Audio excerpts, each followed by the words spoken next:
latest weather, traffic, and news updates online at 560theanswer.com. Now, from the Signature Bank Studios,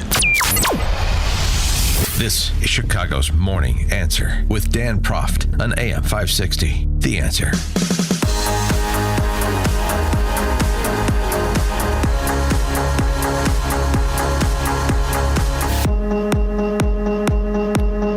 Top of the morning, Dan Proft. I wanted to wait to address this until we had some accounts from the hostages who were released from Hamas.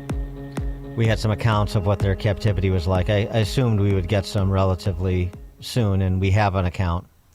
A good piece over at Breitbart, written by Joshua Klein, about two young men who were 22 when they were seized by Hamas at that concert back on October 7th of 2023 and taken into captivity. They were among the 20 released. And it's the details are pretty horrifying in terms of their treatment. And what I'm saying in terms of wanted to wait to address something before we got accounts like we got from these two young men. I'm talking about what Christiane Amanpour had to say on the occasion of the hostage release.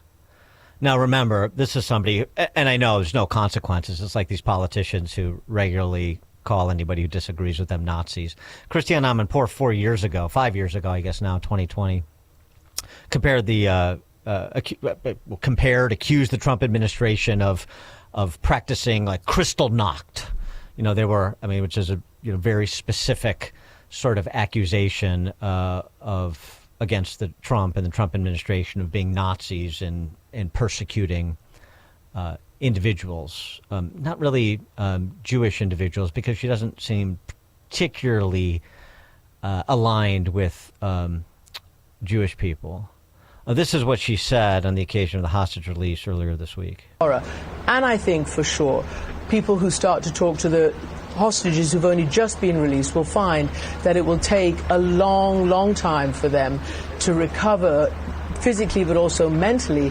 It's been a terrible, terrible 2 years for them, because not only are they there, they're probably being treated better than the average Gazan because they are the pawns and the chips that Hamas had. Now Hamas has given up all its leverage, by the way, by giving them all up. So that is a victory for the Israelis. Probably being treated better than the average Gazan. From the piece, the two men in question, I'll just go their first names, Guy and Eviatar, if I'm pronouncing that right. They were in captivity for a year, being starved, being humiliated. They go into detail on what those things were like. And then this happened more than a year ago. June 24th, 2024, Hamas told them they were being moved to a quote-unquote better place. Instead, the men were shaved, disguised as militants, and loaded onto a Red Crescent ambulance packed with armed terrorists, which, by the way, is an abuse of humanitarian cover, using a first responder cover. Anyway, this is quoting, "They put a surgical mask over our eyes so we couldn't see. After 20 minutes, the air changed. We rushed downhill, and I understood we were entering a tunnel. My worst fear, to be buried alive." After a short drive, they were forced to march for more than 2 hours through Hamas's underground labyrinth. And one of them, who didn't have glasses and didn't have great vision, was stumbling around on the uneven flooring. Shoved into a concrete chamber barely 3 feet wide, 6 feet high, and 40 feet long, with four-thin mattresses on sand and a hole in the ground for a toilet. The iron door slammed shut behind them, sealing them inside with a fourth hostage, who had already been alone there for 6.5 months. "That was our tomb," he said. "I think that moment was the worst moment in my captivity, because then I understood we were going to stay inside those tunnels for eternity." The air was scarce, the humidity unbearable. For the first 3 weeks, we were so deprived of oxygen that we could barely breathe straight. And they talked about how they tried to literally share the oxygen with one another, how they skipped food because they didn't want to, they wanted to avoid the thirst that comes from eating because they were so deprived of both food and water. And just more detail. And with that Hamas terrorists said to them about the starvation and the deprivation, we want you to come out looking like Holocaust survivors, for leverage and so forth. And they sort of did from the pictures and the videos that have been released. And they go through other aspects of their captivity, all of which occurs as they're, in a small room 25 or 30 meters before the ground, where they spent more than the last year thinking that was going to be their final resting place. But they were treated better than the average Gazan, according to Christiane Amanpour, who we're supposed to take seriously as a journalist. This prompted an apology. And by the way, Richard Grinnell posted about this. He understood from CNN that, or for somebody he knows at CNN, that Amanpour did not want to issue this apology, that CNN compelled her to do so. Just to give you a little bit more color on this person. Now, earlier live on air, I spoke about what a day of real joy this is for Israeli families whose loved ones are finally being returned from 2 years of horrific Hamas captivity, and for civilians in Gaza who finally had a reprieve from 2 years of brutal and deadly war. I noted that for the hostages who are finally home, it'll take a long time for them to recover mentally and physically. But I regret also saying that they might have been treated better than many Gazans because Hamas used these hostages as pawns and bargaining chips. But that was insensitive and it was wrong. From speaking to many former hostages and their families, like everyone, I've been horrified at what Hamas has subjected them to over 2 long years. They've told me, as you've just heard, their stories of barely being able to breathe in the tunnels, not being allowed to cry, being starved and made to dig their own graves. And of course, today, some of the hostages are coming back in body bags. Your first day on the job, was it, Christiane? Didn't know anything about Hamas? Didn't know anything about terrorist organizations that keep people in captivity as bargaining chips? Surprised to learn about the sort of treatment they endured? It's just despicable, honestly. And it will go without consequence. Noah Rothman is senior writer at National Review. He's the author of The Rise of the New Puritans, Fighting Back Against Progressives' War on Fun. Noah, thanks for joining us. Appreciate it. My pleasure. Thank you. If you want to comment on Amanpour or actually just beyond Amanpour, sure, sort of what you think about the Western media's impact on the last 2 years of coverage, their last 2 years of coverage, what sort of impact it had on the how long this lasted and what it took to ultimately provide at least some temporary reprieve to the hostilities and, more importantly, secure the hostages. Yeah, so I actually watched that segment live, and it got even more bizarre as she continued in her disjointed rant. Not only did she say all that really ridiculous stuff about the hostages, and we've since learned a variety of ways in which they were treated horribly, burnt, severely, not allowed to wash themselves. Some hostages described being force-fed, actually, closer to as release day got closer and seemed inevitable so that they didn't appear as skeletal as they were over the course of the last 2 years. So obviously, Amanpour is lying when she says, like everybody else, I was horrified. Like everybody else, I've consumed all these stories. You haven't.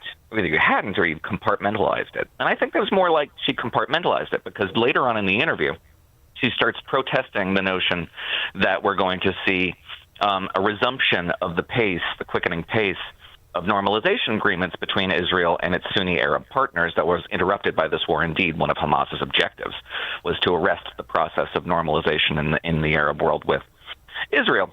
And she said, no, these aren't peace deals. You can't call them peace deals. They're normalization agreements. It's totally different, and therefore we can evaluate them differently. The distinction that she sees is one that eludes me, seems to elude much of the region, and because it was so incomprehensibly incoherent, I think it was pretty revealing of what her objective was, which is to say, and to insist that there cannot be peace in the region until the Palestinian question is settled.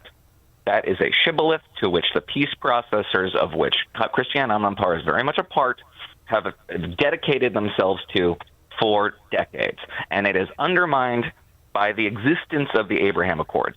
The Abraham Accords said, no. We don't deal with that first. We deal with the Palestinian question last. The first problem is Iran. And that logic was so compelling that it ended up convincing a lot of the region's Muslim powers to engage in military and intelligence sharing covertly first and then overtly eventually, leading to diplomatic recognition and the prospect of commercial ties. You have really Israelis vacationing now in Dubai, in the UAE. And this sort of thing begets commercial relations, begets diplomatic relations, begets a new covenant in the Middle East. And there's nothing they fear more. Nothing. Because it puts an end to the Palestinian question, this intractable problem that has rendered Israel, in their minds, anathema, a pariah state. And they want Israel to still be a pariah state. They don't want to see Israel escape this chamber that they've relegated to in their heads, being this just abhorrent power that has no place among the civilized nations of the world. They will never let it go. And so they erect this false reality for themselves in order to justify their own prejudices. I think it was a really revealing remark. The Abraham Accords, since you mentioned them, there was a good piece in Semaphore by the ambassador from Israel to the UAE, saying, essentially arguing where I think you were going, that the Abraham Accords helped pave the path towards peace because you had this cooperation between Israel and some of these Arab states as it pertains to, the beneficiaries of Iranian sponsorship to engage in terrorism against the state of Israel. And so the combination, I just want to get your view on this, the combination of the groundwork that was laid with the Abraham Accords plus the strike on Iran's nuclear facilities, how much that was instrumental in bringing this to the end that it brought. Yeah, very instrumental, as well as the Qatar strike. And the Qatar strike was not tactically successful. It was not tactically successful because it didn't neutralize the targets it set out to neutralize. But it was strategically successful because it compelled Qatar as one of these states that plays both sides, Turkey is another, to give up the ghost and say, listen, this war is coming to our five-star hotels. Now, this is over. And that was really very beneficial, as well as the Iran strike, which culminated in the destruction, or at least the setback, of the Iranian nuclear program by several years, to an extent that actually mollified a lot of the concerns of these Sunni states that were engaged in normalization. And we've since learned, according to the Washington Post reporting, which is very good on this, that a lot of these Arab states were continuing and deepening their military and intelligence sharing relationship with Israel over the course of the war, even as they denounced genocide and fake famines and all the stuff that the woolly-headed Westerners embraced as though it was obviously true, when it quite clearly was not, by virtue of the actions of these Arab states that were perfectly happy to lend credence to these false notions, these lies, slanderous lies, all while seeing to their own security. Nobody in the West who articulated or lent credence to the genocide lie, the famine lie, seemed willing to reconcile these two mutually exclusive concepts. And they're still not. I don't see anybody in the West who insisted that there's this horrific campaign of wanton violence in Israel or in Gaza, contending with the fact that we now have the remnants of Hamas on the streets of Gaza summarily executing anybody and everybody they label a collaborator with Israel, by which they mean somebody who we cannot control and somebody who might represent a threat to our power, insofar as we no longer have a leadership caste and have to violently, thuggishly retain whatever power we can. They're going around just slaughtering people. And what do we hear from the genocide clan? At least there's peace in Gaza. At least no one's dying in Gaza anymore. They don't care. They never cared about the Palestinians. They never cared about the Gazan people. They only care about seeing Israel lose. And to the degree that Israel has not lost, it's driving them up a wall. It's making them sound incoherent because they wanted Israel to lose and it didn't.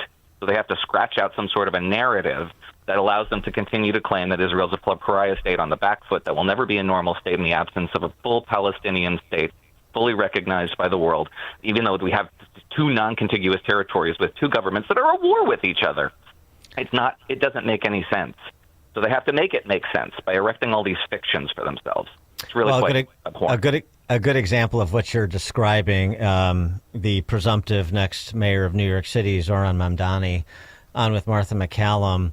And for a guy who was running around suggesting that he was going to personally arrest Bibi if he set foot on New York City soil, boy, he is doing a full sort of Pontius Pilate right now. Do you believe that Hamas should lay down their weapons and leave the leadership in Gaza? I believe that any future here in New York City is one that we have to make sure that's affordable for all. And as it pertains to Israel and Palestine, that we have to ensure that there is peace. And that is the future that we have to fight for. But you won't say that Hamas should lay down their arms and give up leadership in Gaza. I don't really have opinions about the future of Hamas and Israel beyond the question of justice and safety and the fact that anything has to abide by international law. And that applies to Hamas, that applies to the Israeli military, applies to anyone you could ask me about. Boy, that neo-Marxist revolutionary doesn't have any opinions now. It's a big difference. There's a guy who has not had one unexpressed thought on the Palestinian-Israeli conflict his entire adult life.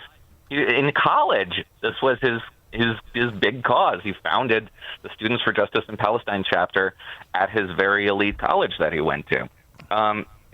He's being a coward there, perhaps a politically adroit coward, but folks like Peter Beinart, who have their finger on the pulse of this kind of movement, are more than willing to say what probably I would be willing to venture Mr. Mamdani believes, which is that this peace deal is not a peace deal, it's a bad deal, in part because it allows, and 8 Arab nations have signed on to, the notion that Israel has permanent strategic interests in Gaza and will retain a presence on the Gaza Strip to the tune of about 40% of the Gaza Strip.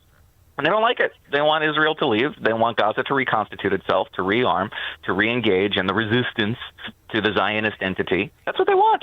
And they're too afraid to say it. Peter Beinart, God bless him, isn't.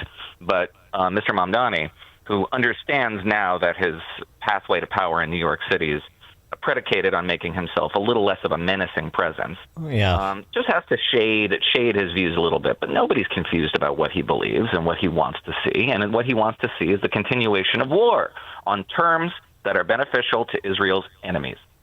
That's it. The pronouncement that Trump made at the cabinet meeting earlier this week, where he said, look, Hamas is going to disarm. That's part of the 20-point plan. Hamas is going to disarm, but a lot of people are skeptical, Mr. President. They're going to, just reconstitute themselves as they've always done. They will disarm. They will either disarm because, it will either disarm them violently or they'll choose the path of least resistance. What is your level of optimism about a Hamas that is marginalized and disarmed? It's a good question. I want to say cautious optimism, but it's limited cautious optimism. I am worried that the deal itself could become something that every invested party wants to preserve, even if its terms are not being observed. Now, I have not seen the president indicate that just yet. In fact, his rhetoric has been very reassuring to that extent. But there is going to be the temptation, because Hamas is busily rebranding itself as, the happy, wonderful, lucky neighborhood police force that everybody should love. And that's going to be very tempting for Westerners who want nothing more than to, insist that whatever Israeli action is taken against the remnants of Hamas in the future is illegitimate. But we haven't seen that yet. I don't know what kind of mechanism could be established to ensure that we have a demilitarized Hamas. In the deal, it's an internationalized peace force, which is sort of led by this board of peace, of which Donald Trump is the chairman. I have no faith in international military forces. They tend to be unwieldy beasts that actually end up undermining the interests of the West, in part because they're usually infiltrated by international governments, which, by the way, most of which are not especially hostile, or not especially favorable to Western interests. So I'm skeptical, but I don't want to engage in a failure of imagination, and the president's rhetoric has been very reassuring. So I'm willing to hold out the benefit of the doubt for now, but there's a long road ahead. Noah Rothman, senior writer at National Review, author of The Rise of the New Puritans, Fighting Back Against Progressives' War on Fun. Noah, thank you as always. Thank you. And Noah Rothman joined us on the Turnkey.Pro answer line. The stories you need to know to start your day. This is Chicago's Morning Answer on AM 560. The Answer. The following is not an actor, but a real-life story from Trinity Debt Management. Every day I speak with people who are worried and are feeling a lot of pressure because of credit card